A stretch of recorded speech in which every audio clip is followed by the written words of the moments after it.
강원도 강릉, 햇살이 바다를 황금빛으로 물들이는 한적한 아침이었다. 펜션 거실 유리창 너머로 보이는 수평선은 마치 지워지지 않는 꿈처럼 아득했다. 과거 서울의 빌딩 숲에서 숫자로 가득한 화면을 노려보던 팍팍한 상과는 전혀 다른 풍경. 오랜 시간 끈을 놓지 않던 넥타이를 풀어 헤친 지 꽤 되었지만 아직도 어딘가에서 누군가 나를 찾을 것 같은 알 수 없는 불안감이 잔재했다. 때로는 밀려오는 무료함과 홀로 마주 앉는 시간이 길어질 때면 이 바닷가, 펜션을 일구며 살고 싶었던 오래된 꿈마저 아련한 향수처럼 느껴지곤 했다. 가족들은 도시에서 각자의 삶을 살고 있었고 나는 이곳에서 그저 느리게 흘러가는 시간과 함께였다. 새벽 일찍 일어나 직접 내린 커피 한 잔을 들고 펜션 마당의 자갈길을 사박사박 걸었다. 저 멀리 부서지는 파도 소리가 온몸의 긴장을 부드럽게 감싸 안았다. 정성껏 갖고 놓은 작은 정원에는 벌써 푸릇한 새싹들이 얼굴을 내밀고 있었다. 그렇게 한참을 멍하니 바다를 바라보고 있는데 문득 사무실 발코니 문이 조용히 열리는 소리가 들렸다. 얼핏 고개를 돌리니 잠옷 차림의 아담한 여인이 작은 화분에 물을 주고 있었다. 한 손으로는 물뿌리개를 들고 다른 손으로는 잠이 덜 깬 듯 눈을 비비는 모습이 영락없는 어린아이 같았다. 지은이었다. 며칠 전 강릉시청으로 발령받아 급하게 숙소를 찾다가 내가 운영하는 펜션에 장기 계약을 하게 된 손님. 어제는 너무 늦게 도착해 마주칠 틈이 없었는데 아침 햇살 아래에서 보니 왠지 모르게 깨끗하고 맑은 분위기가 풍겼다. 그녀의 등장과 함께 늘 한산하던 펜션에 낯선 활기가 스며드는 듯했다. 우리의 첫 대화는 의외의 공간에서 시작됐다. 해질녘 펜션 마당의 작은 바비큐 그릴에 불을 피우고 홀로 저녁 준비를 하고 있었다. 그때 지은 씨가 조심스럽게 다가왔다. 사장님, 혹시 불 조절하는 거 도와드려요? 그녀의 손에는 작은 바구니가 들려 있었는데 안에는 펜션 근처 텃밭에서 방금 따온 듯한 싱싱한 상추와 쌈 채소들이 가득했다. 혼자서 저녁 드시는 것 같아서 조금 가져와 봤어요. 그녀의 목소리는 조용했지만 그 작은 배려가 내 오랜 고독의 따뜻한 온기를 불어넣는 듯했다. 그날 이후로 마당이나 거실에서 마주칠 때면 우리는 굳이 애쓰지 않아도 자연스럽게 대화를 나눴다. 펜션에 대한 소소한 불편 사항부터 강릉의 숨은 맛집 이야기, 그리고 밤하늘의 별자리 이야기까지. 지은 씨는 나이에 비해 소박하고 털털한 성격이었다. 때로는 낡은 운동복 차림으로 펜션 주변을 산책하고 돌아오거나 아침 일찍 나서는 그녀의 단정한 공무원 복장은 언제나 깔끔했다. 특히 그녀가 미소를 지을 때면 나이는 어리지만 왠지 모르게 지긋한 고단함이 비치는 듯한 묘한 분위기가 있었다. 하지만 그때까지만 해도 나는 그녀의 숨겨진 이야기를 알지 못했다. 그러던 어느 주말 오후였다. 펜션 로비에 앉아 느긋하게 신문을 보고 있는데 왁자지껄한 소리와 함께 건장한 남자 한 명이 들어섰다. 그는 망설임 없이 사무실 문을 두드렸다. 잠시 후 활짝 열린 문틈으로 지은 씨의 화사한 웃음소리가 새어나왔다. 남자의 키 크고 시원한 웃음소리, 그리고 지은 씨의 해맑은 표정은 누가 봐도 연인의 모습이었다. 그의 한 손에는 묵직한 여행 가방이, 다른 한 손은 지은 씨의 어깨를 스스럼없이 감싸고 있었다. 아, 남편이었구나. 그제서야 그동안 내가 알지 못했던 그녀의 조각들이 하나둘 맞춰지기 시작했다. 주말마다 사무실에서 들려오던 활기찬 대화 소리, 가끔 그녀가 통화하던 다정한 목소리. 그 모든 게 남편과의 관계를 암시하고 있었던 것이다. 주말 동안 펜션 안은 그들의 웃음소리로 가득했고 일요일 저녁이 되면 남자는 다시 여행 가방을 끌고 떠났다. 그날 밤 지은 씨는 내게 조용히 이야기해 주었다. 남편은 부산에서 학업 중인 대학원생이고 결혼 2년차의 주말 부부라고. 평일엔 홀로 지내며 가끔 밀려오는 외로움이 힘들 때도 있다는 그녀의 말에서 나는 왠지 모를 동질감을 느꼈다. 평일 동안 텅 비다시피 한 펜션에서 고독하게 지내는 나와 홀로 남겨지는 그녀의 모습이 겹쳐 보였다. 그렇게 시간은 흘렀고 어느 늦은 평일 밤이었다. 바다에서 불어오는 습한 바람이 창문을 두드리는 소리에 잠이 들려던 참이었다. 그때 사무실 쪽에서 둔탁한 소리가 연거푸 들려왔다. 문이 제대로 닫히지 않는 건지 무언가에 부딪히는 소리가 반복됐다. 조심스럽게 문을 열고 밖을 내다본 순간 창백하게 질린 얼굴로 문고리를 부여잡고 애를 쓰는 지은 씨의 뒷모습이 보였다. 그 밤 나는 펜션 마당에서 늦도록 장미 넝쿨을 다듬고 있었다. 낮 동안 시끄럽게 울리던 파도 소리는 밤이 되자 한결 부드럽고 비밀스러워져 마치 내 마음속 깊은 곳을 어루만지는 듯했다. 멀리서 들려오는 나지막한 파도 소리만이 고요를 지키는 가운데 문득 사무실 쪽에서 낯선 인기척이 느껴졌다. 분명히 닫혀있던 발코니 문이 살짝 열리고 밖으로 몸을 내민 그림자가 보였다.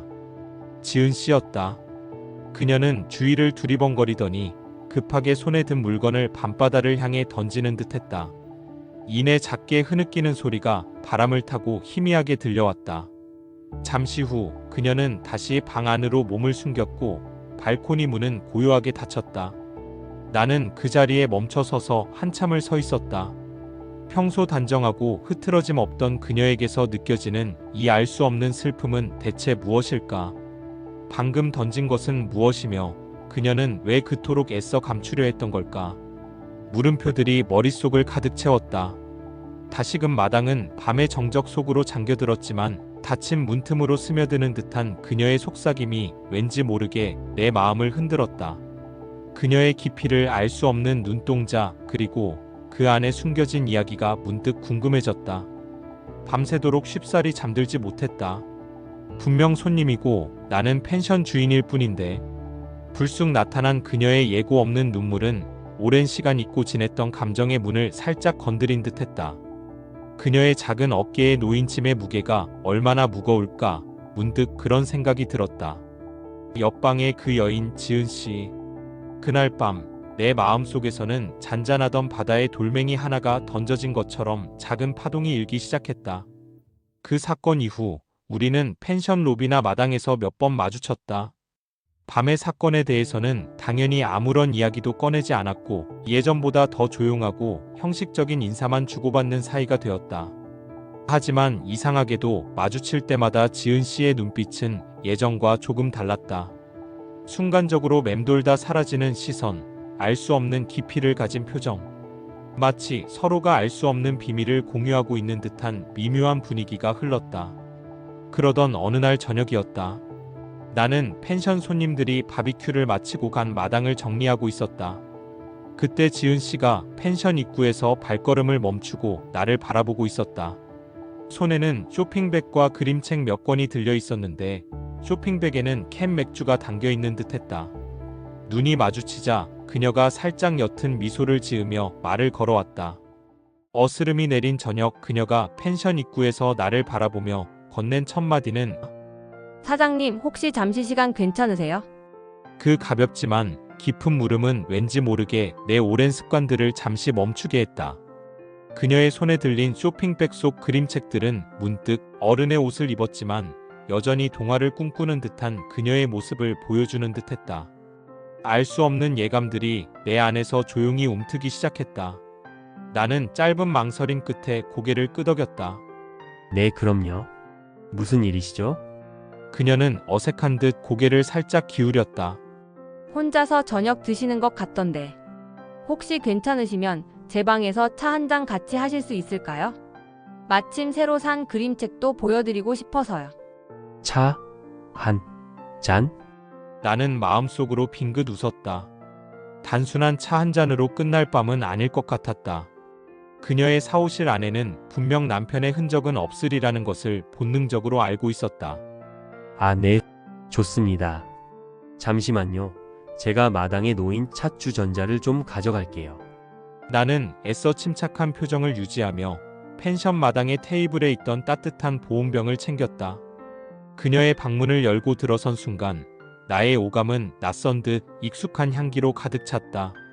창밖의 어둠을 부드럽게 밝히는 스탠드 조명 아래 온기가 감도는 작은 공간이었다. 깔끔하게 정리된 방 한편에는 작은 책장과 읽다 만 듯한 책들이 놓여 있었다. 그녀는 이미 편안한 홈웨어로 갈아입은 상태였다. 어깨 위로 부드럽게 흘러내린 머리카락, 하루의 피곤함 대신 은은한 평온함이 감도는 얼굴. 그 순간 나는 이곳이 그녀만의 작은 안식처이자 동시에 나에게도 낯선 평화를 가져다 줄 공간임을 직감했다. 우리는 작은 원형 테이블에 마주 앉았다. 그녀가 정성스럽게 내어준 따뜻한 유자차 한 잔. 달콤하고 상큼한 향기가 잔잔하게 피어올랐다. 처음에는 그림책에 대한 이야기, 강릉시청에서 겪는 소소한 일상, 그리고 평소에는 쉽게 꺼내지 않던 윤영기의 꿈들에 대한 이야기가 오갔다. 맥주도 마셨고 차가 식어갈수록 우리의 대화는 깊어졌고 웃음소리도 더욱 잦아졌다. 두 잔째 유자차를 마셨을 때쯤이었다. 그녀의 눈가에는 맺히지 않은 이슬 같은 빛이 감돌았다. 이렇게 편하게 이야기 나눌 사람이 있다는 게 정말 감사하네요. 여기 내려와서 혼자 지내다 보니 가끔은 너무 외로울 때가 많아요. 그녀의 나지막한 고백에 나는 나도 모르게 시선을 고정하고 그녀의 얼굴을 조금 더 자세히 들여다보았다. 가늘게 떨리는 입술 끝, 그리고 그 안에 담긴 깊은 외로움이 나의 오래된 고독과 공명하는 듯했다. 그녀는 살짝 고개를 갸웃하며 내 시선을 피하지 않았다. 왜 그렇게 보시나요? 그녀의 조용한 물음에 나의 심장이 쿵 하고 내려앉았다. 아니 그냥 지은 씨의 눈빛이 바다의 깊이처럼 아름답게 느껴져서요. 내 말을 들은 지은 씨는 미소 짓는 대신 천천히 자신의 시선을 내 눈에 맞췄다. 그 순간 그녀의 따뜻하고 여린 손이 테이블 위로 살포시 뻗어와 내 손등 위에 내려앉았다. 유자차가 담긴 찻잔을 내려놓자 우리의 거리는 더욱 가까워졌다. 짧게 들이쉬는 숨소리 속에서 그녀의 은은한 향기가 코끝을 스쳤다. 그 다음은 예상보다 훨씬 자연스러운 이끌림이었다. 마치 오랜 시간 서로를 기다려온 것처럼. 나는 조심스럽게 그녀를 품에 안았고 그녀는 부드럽게 나의 품에 안겼다. 밤바다의 달빛이 창문을 통해 방 안으로 스며드는 가운데 아주 조용하고 길게 이어지는 입맞춤. 그녀는 술 때문도 외로움 때문만도 아닌 그저 서로에게 이끌리는 순수한 감정으로 내게 다가와 주었다. 나는 오랜 시간 동안 외면했던 내 안의 갈망과 그녀의 숨겨진 슬픔을 함께 품어 안듯 그녀를 안아주었다. 그날 밤 강릉의 밤바다는 우리 둘만의 비밀을 품은 채 고요히 흘러갔다. 이웃과 펜션 주인이 아닌 서로의 마음을 깊이 나눈 우리가 되었다. 그날 이후 우리의 마음의 거리는 빠르게 좁혀졌다. 처음에는 그림책과 따뜻한 차 한 잔으로 시작되던 시간이 어느새 진솔한 이야기와 와인 한 잔을 나누는 시간으로 바뀌었다. 사무실은 세상의 시끄러운 소음으로부터 완전히 분리된 우리 둘만의 작은 섬이 되었다. 평일 저녁이면 나는 마치 바다의 밀물과 썰물처럼 자연스럽게 그녀의 사무실로 발걸음을 옮겼다. 그녀는 퇴근 후 하루의 피로를 벗어던진 편안한 모습으로 부드러운 조명 아래에서 나를 기다리고 있었다. 그 방에 들어서는 순간 나는 마치 다른 세상에 발을 들이는 듯한 기분이었다. 세상의 무게와 일상의 번뇌가 사라지고 오직 우리 둘의 은밀하고 따뜻한 공기만이 흐르는 곳. 지은 씨는 부드러운 미소와 함께 내 옆에 앉았다. 가까이서 바라본 그녀의 피부는 하루 종일 바쁘게 움직였을 텐데도 놀랍도록 맑고 투명했다. 그녀의 손끝이 내 손을 스치는 짧은 접촉만으로도 내 심장은 어느새 경쾌한 박자로 울렸다. 서로를 바라보는 눈빛이 길어지고 대화는 점점 느려졌다. 그녀가 살짝 고개를 기울이는 순간 나는 자연스럽게 그녀를 끌어안았다. 어깨 위로 흘러내린 그녀의 머리카락에서는 은은한 꽃향기가 났다. 따뜻한 숨결이 내 목선을 스치고 그녀의 섬세한 손길이 내 등을 타고 부드럽게 내려왔다. 그렇게 우리는 서로의 체온을 온전히 나누었다. 지은 씨는 조용하지만 적극적으로 나를 자신에게 더 깊이 끌어당겼다. 귓가에 속삭이듯 들려오는 내 이름, 그리고 고개를 묻은 채 들려오는 조용한 숨소리. 그 모든 순간들이 마치 오래전부터 서로의 삶에 자연스럽게 녹아든 연인처럼 완벽하게 조화로웠다. 그날 이후 우리는 평일 밤마다 우리만의 비밀스러운 시간을 만들었다. 펜션 사무실은 바다와 나 그리고 지은 씨, 우리 셋만이 공유하는 작은 세계가 되었다. 퇴근 후 그녀가 방문을 열면 나는 이미 그 안에서 작은 랜턴 불빛을 밝히며 기다리고 있었다. 함께 챙겨온 강릉의 신선한 해산물로 간단한 저녁을 만들어 먹거나 때로는 고요한 파도 소리를 배경 삼아 지난 하루의 이야기들을 조곤조곤 나누었다. 세상의 시선이 닿지 않는 그림자 속에서 우리는 그저 자연스럽게 서로의 존재에 녹아들었다. 어느 저녁이었다. 그녀는 낡은 앞치마를 두른 채 작은 인덕션 위에서 찌개를 끓이고 있었다. 보글보글 끓어오르는 냄비의 김이 그녀의 맑은 옆얼굴을 스쳤다. 나는 그저 등 뒤에서 그녀를 물끄러미 바라보았다. 이 순간만큼은 마치 오랜 시간 함께 삶을 꾸려온 부부처럼 느껴졌다. 손을 뻗어 그녀의 어깨에 살포시 닿고 싶다는 충동이 일었지만 펜션 밖 현실의 존재들을 의식하며 참았다. 그때였다. 펜션 로비 쪽에서 경쾌한 발자국 소리와 함께 누군가의 목소리가 들려왔다. 사장님, 계세요? 아까 전화 드렸는데. 지은 씨와 나는 동시에 서로를 바라보았다. 혹시 남편? 그녀는 눈을 크게 뜨며 작게 고개를 저었다. 아니요, 오늘은 부산에서 밤늦게까지 스터디 있다고 했어요. 나는 번개처럼 사무실 옆에 있는 낡은 창고 안으로 몸을 숨겼다. 습하고 서늘한 공기가 순식간에 나를 감쌌다. 좁은 문틈 사이로 들려오는 목소리는 동네 낚시꾼 아저씨였다. 지난번에 빌려간 낚싯대를 돌려주러 오신 듯했다. 사장님, 죄송해요. 너무 늦었죠? 낚싯대 돌려드리러 왔는데. 지은 씨는 최대한 평온한 목소리로 응대했다. 아, 네. 제가 사장님께 말씀드릴 겸 그냥 펜션 관리동 앞에 두시면 돼요. 그 순간 내 심장은 창고 바닥에 내던져진 낚싯지처럼 요동치고 있었다. 혹시라도 아저씨가 더 머물거나 사무실 주변을 살필까봐 노심초사했다. 다행히 지은 씨의 능숙한 대처 덕분에 아저씨는 곧 발걸음을 돌렸다. 관리동 문이 닫히자마자 그녀는 숨을 길게 내쉬며 창고 문을 활짝 열었다. 아이고 깜짝이야. 나는 웃음을 터뜨리며 말했다. 마치 첩보 영화 한 장면 같네. 그녀도 푸스스 웃었지만 그 웃음 뒤에는 묘한 떨림과 안도감이 섞여 있었다. 그날 밤 우리는 이전보다 훨씬 조심스러웠다. 창문을 꼭 닫고 작은 랜턴 불빛마저도 최대한 약하게 조절했다. 서로의 존재를 더욱 숨기려는 그 조심스러움이 이상하게도 우리를 더 가깝게 만들었다.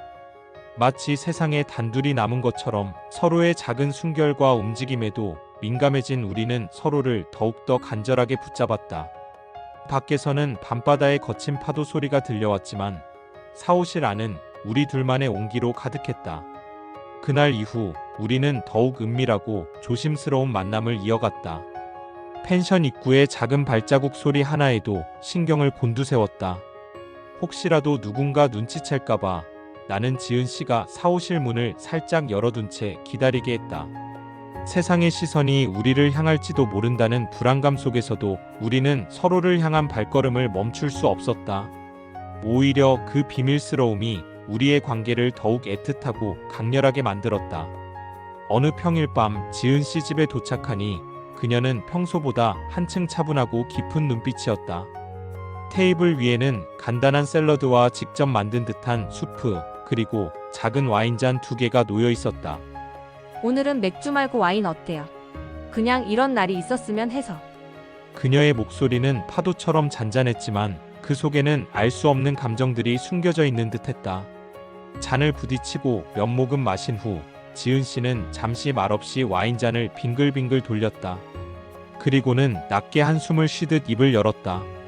혹시 제가 너무 가볍게 보일까요? 사장님. 그 질문에 나는 와인잔을 든 채 잠시 멈췄다. 아니에요. 왜 그런 생각을 해요? 사실 남편이랑은 거의 1년째 제대로 된 대화를 못해요. 그냥 같은 집에 있는 사람 같아요. 밥 먹고 자고 그게 전부예요. 그녀의 목소리에는 깊은 서운함과 체념이 섞여 있었다. 그녀의 눈가에 이슬이 맺히는 것을 보며 나는 가슴이 먹먹해졌다. 여기 강릉에 와서야 비로소 숨 쉴 수 있는 것 같아요. 사장님과 함께 있으면 이상하게 마음이 편하고 어릴 때처럼 웃음이 나요. 그녀의 고백에 내 안의 오래된 상처들도 함께 어루만져지는 기분이었다. 그 순간 지은 씨의 고백은 내게 하나의 거대한 깨달음으로 다가왔다. 그녀에게 나는 단순히 잠시 머물다 갈 펜션 주인이 아니었다. 그녀는 지쳐버린 영혼이 쉴 곳을 찾아 헤매다 나의 낡은 펜션에 닻을 내린 듯했고 나 또한 그녀라는 작은 섬에서 다시금 삶의 의미를 발견하고 있었다. 나는 조용히 손을 뻗어 와인잔 옆에 놓인 그녀의 손을 부드럽게 감쌌다. 그녀의 손가락 끝에서 전해지는 미약한 온기는 우리가 서로에게 얼마나 깊이 의지하고 있는지를 말해주고 있었다. 지은 씨, 저 역시 이 시간을 마법처럼 소중하게 느끼고 있어요. 내 말에 그녀는 아무런 대꾸 없이 그저 나의 품에 더욱 깊이 파고들었다. 밤바람에 흔들리는 펜션의 오래된 창문 소리만이 고요한 방을 채웠고 우리는 말없이 서로의 심장 소리에 귀 기울였다. 그 침묵 속에서 우리의 숨결은 마치 하나의 생명처럼 조화롭게 맞춰지고 있었다. 그제야 나는 확신했다. 우리의 만남은 단순한 우연을 넘어 이미 운명이라는 이름으로 서로의 삶에 깊숙이 뿌리내렸음을. 겨울이 오고 바다의 물결이 차가워질수록 그녀와 함께 보내는 펜션 사무실에서의 밤들은 더욱 따뜻하고 안락한 피난처가 되어주었다. 그녀의 공간은 언제나 은은한 소량과 감미로운 음악으로 가득했고 우리는 마치 수십 년을 함께해온 연인처럼 너무도 자연스럽게 서로의 일상에 스며들었다. 하지만 영원할 것 같던 그 고요한 평화에도 이별의 전조가 드리워졌다. 어느 평일 밤 그녀는 창밖으로 펼쳐진 검푸른 바다를 응시하며 유난히 침묵했다. 늘 웃음꽃이 피던 그녀의 얼굴에는 알 수 없는 그늘이 드리워져 있었다. 침묵이 길어지고 차갑게 식어가는 와인잔을 말없이 돌리던 그녀가 마침내 작은 속삭임을 토해냈다. 사장님, 저 이제 강릉을 떠나야 할 것 같아요. 그 말에 나의 세상은 정지했다. 차갑게 식어가는 와인처럼 나의 심장은 쿵 하고 한없이 가라앉았다. 갑자기 무슨 소리예요? 억지로 목소리를 내보았지만 나의 질문은 공허한 메아리처럼 흩어졌다. 그녀의 눈빛은 아프고 혼란스러운 감정들로 복잡하게 일렁였다. 남편의 요구가 계속 강해지고 있어요. 부산에서의 새 출발을 위해서 이제 제가 함께 내려가야 할 때가 왔다고요. 이젠 더 이상 외면할 수 없는 현실이에요. 나는 그녀의 눈을 똑바로 마주 보았다. 그 속에는 미안함과 후회, 그리고 무엇보다 현실이라는 거대한 벽 앞에서 무너지는 작은 새의 날갯짓 같은 슬픔이 담겨 있었다. 말없이 그녀를 바라볼 수밖에 없었다. 머릿속에는 이미 모든 것이 끝났다는 서늘한 예감만이 파고들었다. 사장님과 함께 했던 이 시간들은 제게는 정말 선물 같았어요. 하지만 계속 이곳에 머물 순 없을 것 같아요. 그녀는 웃으려 애썼지만 그 얼굴에는 이미 고통의 그림자가 짙게 드리워져 있었다. 나는 묵묵히 그녀의 손을 잡고 조용히 힘을 실어주었다. 지은 씨, 아직은 아무것도 정해진 게 아니잖아요. 그렇게 서두르지 마요. 내 목소리에서는 그녀를 놓치고 싶지 않은 간절함이 묻어났지만 나는 알고 있었다. 그녀가 이미 이 이야기를 꺼냈다는 것은 그 작은 마음에 이미 돌이킬 수 없는 결심이 서 있음을. 그날 밤 우리는 한없이 서늘해진 공간에서 서로를 있는 힘껏 끌어안았다. 마치 시간이 모든 것을 휩쓸어가기 전에 서로의 온기라도 영원히 기억하려는 듯 간절하게. 다음날 금요일 저녁 거센 바닷바람이 펜션 창문을 흔들고 있었다. 유리창에 부딪히는 빗방울 소리는 이제 단순한 빗소리가 아니라 이별을 알리는 비가처럼 들렸다. 나는 손에 작은 천을 감쌌다. 안에는 그녀의 방에 놓아주었던 바다색 작은 조약돌과 내가 직접 만든 조개껍질 팔찌가 들려 있었다. 마지막이 될지도 모르는 선물이었다. 조용히 그녀의 사무실 문 앞에 서서 심장이 쿵쾅거리는 소리를 애써 눌렀다. 문이 열리자 지은 씨는 어렴풋한 미소를 지었다. 하지만 그 미소는 잠시뿐. 그녀의 눈빛에는 이미 깊은 체념과 쓸쓸함이 고여 있었다. 왔어요. 짧은 인사는 우리의 숨겨진 감정들을 감추기에 역부족이었다. 거실에는 이미 식어버린 차와 몇 권의 책이 놓여 있었다. 테이블 위에는 차갑게 식은 와인잔 2개가 우리가 보낸 수많은 밤들을 침묵으로 증언하고 있었다. 우리는 아무 말 없이 그저 소파에 나란히 앉아 있었다. 파도 소리와 빗소리만이 그 밤을 쓸쓸하게 채웠다. 나는 그녀의 차가운 손을 조심스럽게 잡았다. 그녀는 그 손을 뿌리치지 않고 가만히 나의 어깨에 머리를 기댔다. 사장님, 이제 정말 마지막인가요? 그녀의 속삭임은 파도에 섞여 아스라이 사라지는 듯했다. 나는 아무런 대답도 할 수 없었다. 그저 그녀를 더 깊이 끌어안고 그녀의 떨리는 어깨를 감싸 안았다. 심장이 찢어질 듯 아파왔다. 그녀의 가느다란 손가락이 나의 등을 스치고 지나갔다. 나는 그 온기를 잃지 않으려는 듯, 그녀의 냄새를 잊지 않으려는 듯 모든 감각을 집중했다. 그날 밤 우리는 말없이 서로를 마주 보았다. 더 이상 말은 필요 없었다. 눈빛만으로도 서로의 모든 마음이 전달되었다. 그리고 우리는 그 시간이 이별이라는 것을 알면서도 차마 서로를 놓지 않았다. 거친 바람 소리와 함께 그저 서로의 흐느낌 같은 숨소리만이 그 아픈 밤을 영원히 가득 채웠다. 새벽녘 펜션 사무실 안은 희미한 달빛과 아침 안개로 가득 차 있었다. 밤새 서로의 온기를 나누던 침대 위는 이미 서늘했다. 나는 조용히 몸을 일으켜 창밖을 내다봤다. 수평선 너머로 검푸른 어둠이 서서히 걷히고 있었지만 내 마음은 여전히 깊은 밤속을 헤매는 듯했다. 그녀의 작은 가방이 침대 곁에 놓여 있었고 그 옆에는 전날 밤 내가 건넨 조개껍질 팔찌가 조용히 빛을 잃은 채 놓여 있었다. 주방에서는 그녀가 마지막으로 끓여둔 듯한 차가운 차 향기가 옅게 감돌았다. 그녀는 이미 떠났다는 것을 알았다. 마지막 인사를 하지 않고 떠난 것은 아마 서로에게 더 큰 아픔을 주지 않으려는 그녀만의 방식이었으리라.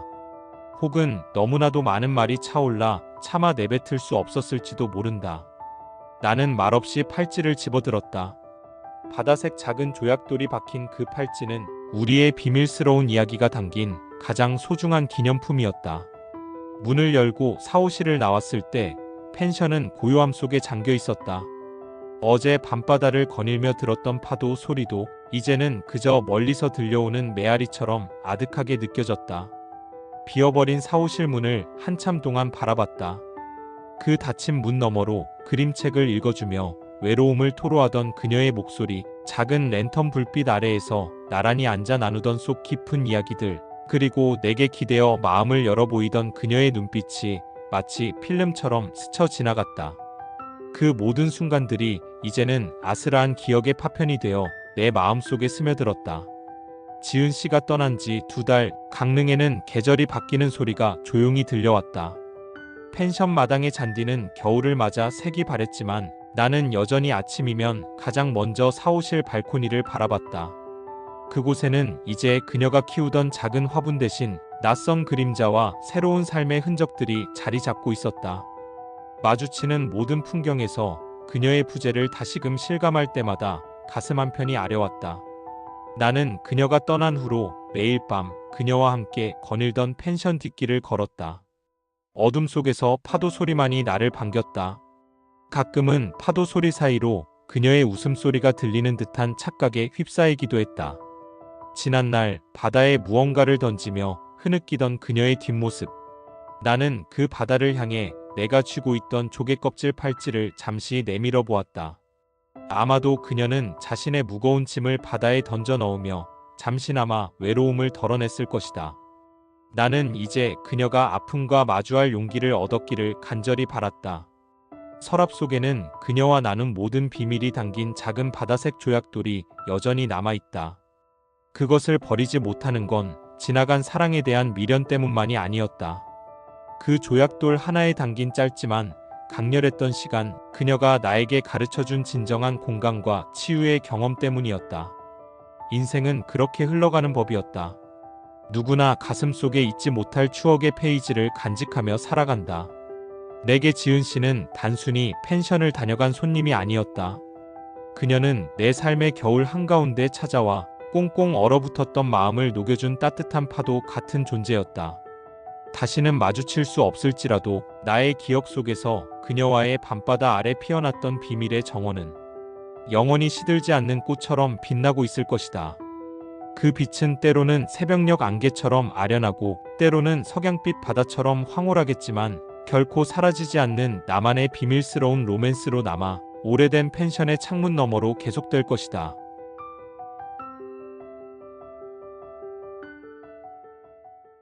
다른 이야기가 궁금하다면 구독과 좋아요 부탁합니다.